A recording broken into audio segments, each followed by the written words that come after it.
मन मंदिरा गजर भक्तीचा.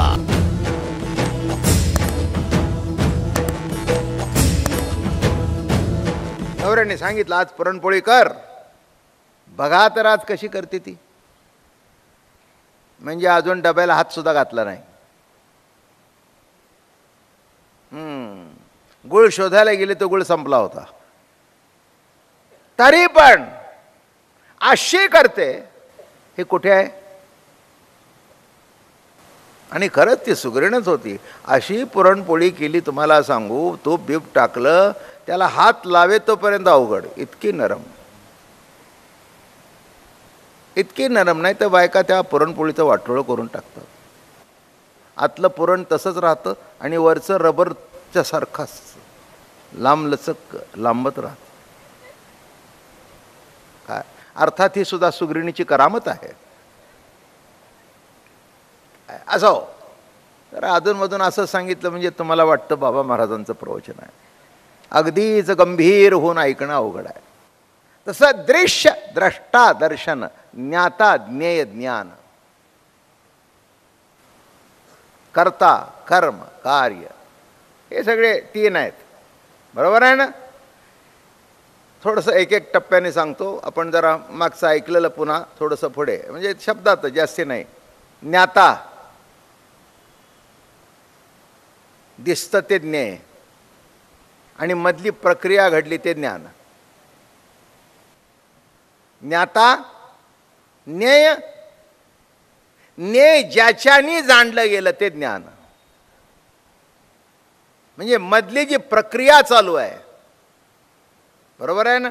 मी तुम्हाला बघतोय, तुम्ही मला बघताय. बघण्याची प्रक्रिया दिसत नाही पण चालू आहे.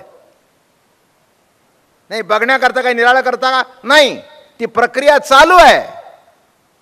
दृश्य द्रष्टा दर्शन, दृश्य. बरोबर आहे ना? द्रष्टा.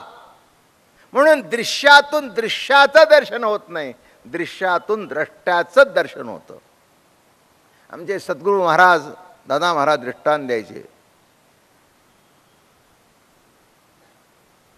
इंद्रियावर विषय ठेवले. बरं का, या बायका जेवण करतात आणि असे घेतात आता.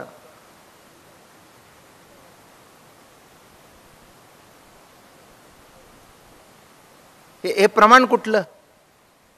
नाही, थर्मामीटर मला दाखवा ना. थर्मामीटर दिसतो डिग्री किती ताप वाढली ती, आणि इथे हातावर घेऊन बघितल्याबरोबर नाही थोडंसं मीठ पाहिजे, मग एक दाणा टाकून देते. बरोबर आहे ना? द्रष्टा, द्रष्टा. प्रमाण काही नाही, पण त्याच्याशिवाय प्रमाण नाही. माझं बोलणं कळलं का? म्हणून दृश्यातून मग तो म्हणतो आज काय तुझी आमटी झाली आहे, तुझी आमटी झाली आहे. म्हणजे इतकं सुंदर केलंस तू, इतकं सुंदर प्रमाण पडलं. म्हणजे दृश्यामधून द्रष्ट्याचं दर्शन होतं. माझ्या आतमध्ये किती ज्ञान आहे का नाही ते बोलण्यातून दिसतं. द्रष्टा दृश्यातून प्रगट होतो. बरोबर आहे ना? शब्द रूपाने आला तेव्हा तुम्हाला कळला, पण मधली अवस्था तुम्हालाही कळली नाही मलाही कळली नाही, पण प्रगट होतंय निश्चित. परा पश्यंती मध्यमा वैखरी, वैखरीतून कळतं, प्रगट होतं परेमध्ये. आणि तिथून जी मधली अवस्था येथून बाहेर पडे तोपर्यंत काही कळत नाही. मलाही कळत नाही, तुम्हालाही कळत नाही, मला तर काहीच कळत नाही. माझं बोलणं कळलं का? आतून आवाज येताना काही अकार घेऊन येतो का? मकार घेऊन येतो का? उकार घेऊन येतो का? अकार उकार मकार करीते हा विचार, परी विठ्ठल अपरंपार. अरे अरे रया, विठ्ठल अपरंपार आहे. उच्चार करतोस, अकार काय उकार काय मकार काय. पण हे आकार उकार मकार आणि याच्या शब्दाचा अर्थ असा आहे, ओंकारामध्ये सगळी बाराखडी आली. अ आला, उ आला, म आला, हे आले की बाकी सगळी वाराडी केली, बाकीची गेली याची काही गरज नाही. मागे सांगितलं होतं प्रत्येक शब्दामध्ये आकार आहेच. म आला ना, क आला ना, क ख आला ना, अ आला ना, म्हणजे प्रत्येक ठिकाणी आहेच आहे. आकार उकार, मग काही ठिकाणी उकार असतो, काही ठिकाणी मकार असतो. पण हे सगळं झालं शब्द ज्ञान. पण त्याच्या पलीकडे आहे ते निज ज्ञान. वारीच्या रस्त्याने ओवी चालू होते, ऐसे निजे निज ज्ञाने खेळत सुखे त्रिभुवने. तसं ज्ञानोबारायांचं ज्ञान जेव्हा सुखाने खेळतं आणि सुखाने खेळू लागतं तेव्हाच त्याला चिद्विलास म्हणावा आणि त्यालाच अमृतानुभव म्हणावा. ऐसे निजे निज ज्ञाने. कोणचं ज्ञान? सामान्य ज्ञान नाही, निज ज्ञान.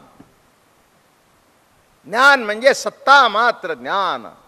आत्माच ज्ञान मात्र पाही, आत्मत्व हे काहीच नाही. म्हणून प्राप्ती अप्राप्तीची काही वार्ताच नसे. आत्माचं ज्ञान मात्र, ज्ञान मात्र आहे आत्मा, ज्ञान मात्र, दुसरं काही नाही. माझं बोलणं कळलं का? दुसरं काहीही लवलेश नाही. आत्मा म्हणजे ज्ञान मात्र, ज्ञान मात्र. दिवा म्हणजे काय? दिवाच. आग म्हणजे काय? आगच. माझं बोलणं कळलं का? हां, गुलाबाचा अत्तर म्हणजे काय? जो वास येतो. बाटली उघडली, बाटली उघडल्यावर वास आला, दिसला का? पण कळला नाही का? काय नाकापर्यंत आली येऊन पोचल्यावर अरे वा गुलाब दिसतो, केवढा दिसतो. आता ही अत्तर कोणी वापरते नाही, मागासवर्गीय. नाही कळलं तुम्हाला? यात काय अवघड, काय अवघड शब्द बोललो का? म्हणजे मागच्या वर्गातली माणसं, म्हणजे आमच्या जमान्यातली, मागच्या काळातली माणसं, मागच्या काळातल्या माणसांना अत्तर आवडतं. आता ते इंटिमेट, चॅनल 7, एक नाही 12 वानगडी आहेत, कोणाला माहिती नाही काय आहेत ते, बरं का? मग ते बॉडीचं निराळं आलं, मग ते असं असं असं करायचं निराळं आलं. एवढं करण्यापेक्षा स्वच्छ राहणं.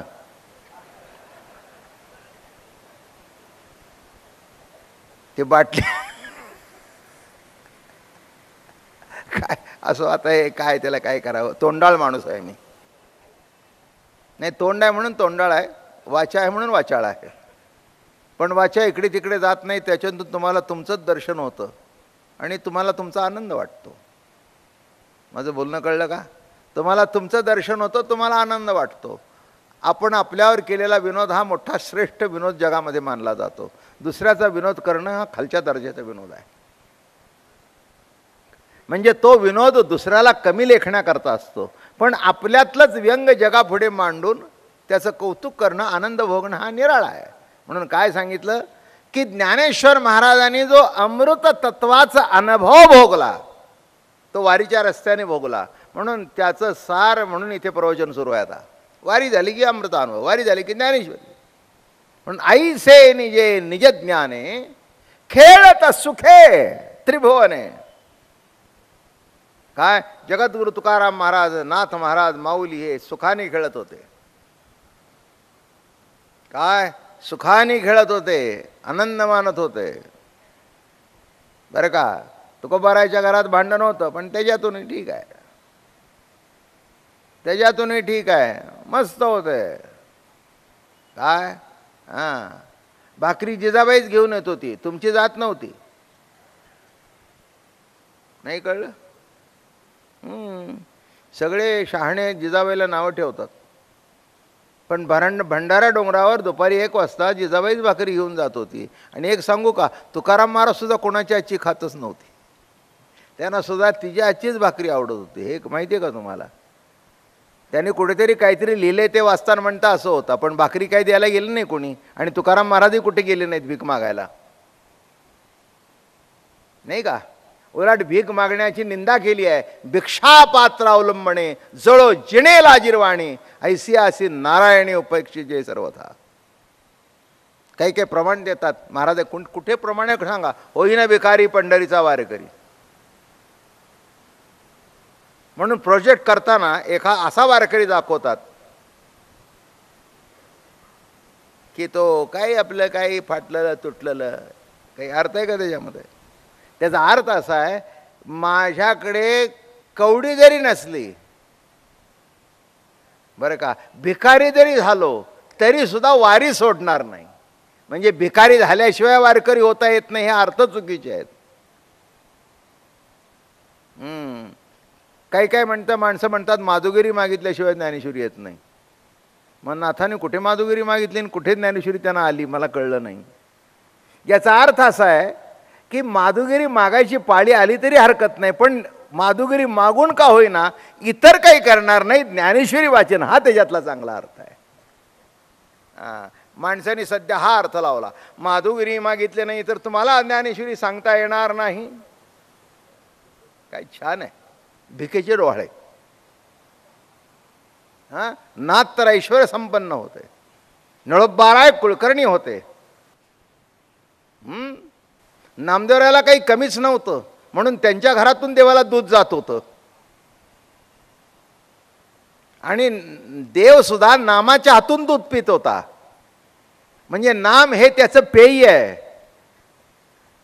नाम हे त्याला ग्राह्य आहे, नाही का. नामाच्या हातून म्हणजे नाम घेत होते, देव सुद्धा नाम घेत होते आणि नामदेव महाराज सुद्धा नाम घेत होते. म्हणून नीट लक्षात घ्या, तसं दृश्य काय, द्रष्टा काय, दर्शन काय, हे असायला शब्द तीन आहेत, पण प्रत्येक कर्मामधून ह्या तीनाचं एकरूपता आहे. मन मंदिरा गजर भक्तीचा.